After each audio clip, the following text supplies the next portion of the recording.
Deccan blaster chairman mannan Khan की जानिब से हैदराबाद के ख्वाजा मेंशन में जॉब मेला मुनक्किद किया गया। इस जॉब मेले का इफ्तिताह टीआरएस के कायद सरदार खान ने किया। इस जॉब मेले में कई बड़ी कंपनियों ने शिरकत की। रोजगार की मुतलाशी नौजवानों की कसीर तादाद ने इस जॉब मेले में शिरकत करते हुए मुलाजिमत हासिल की।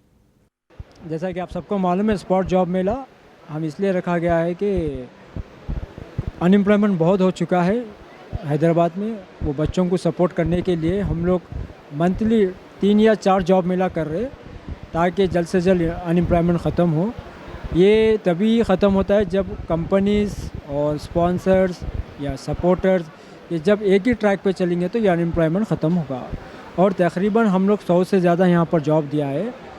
हिंदुस्तान एक ऐसा मुल्क है जहाँ पर हिंदू मुस्लिम भाईचारा बहुत होता है, तो मैं चाहता हूँ कि हर जॉब मेले में आप तशरीफ़ लाइए। आप ज़िंदगी में उतार चढ़ाव रहते हैं तो आप गमगीन या मुश्किलात को देखकर आप पीछे हटना नहीं है। आप उसको सब्र करते हुए, उसको फाइट बैक करते हुए आपको आगे चलना है। ठीक। ये मन्नान जी जो हैं जॉब मेला का आयोजन कर रहे हैं पिछले कई सालों से, और आज तक 5,500 बच्चों को यहाँ पे नौकरी मिल चुकी है। और आज के एक दिन में, जिसमें हम बोल सकते हैं कि 7 घंटे 6 घंटे भी नहीं हुए हैं, उतने में 100 से ज़्यादा बच्चे नौकरी प्राप्त कर चुके हैं। ये गंगा जमुना तहज़ीब को भी जो फाउंडेशन है उसको साथ लेके चलते हैं।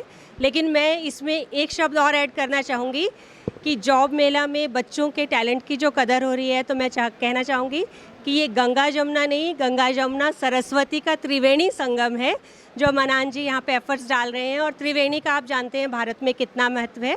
और आज मैं ये दिल से दुआ दूंगी कि ये कार्य इनका दिन पर दिन बढ़े, जिससे हमारे देश में रोज़गार और बच्चों को जो बेरोज़गारी है वो जल्दी से जल्दी मिट सके।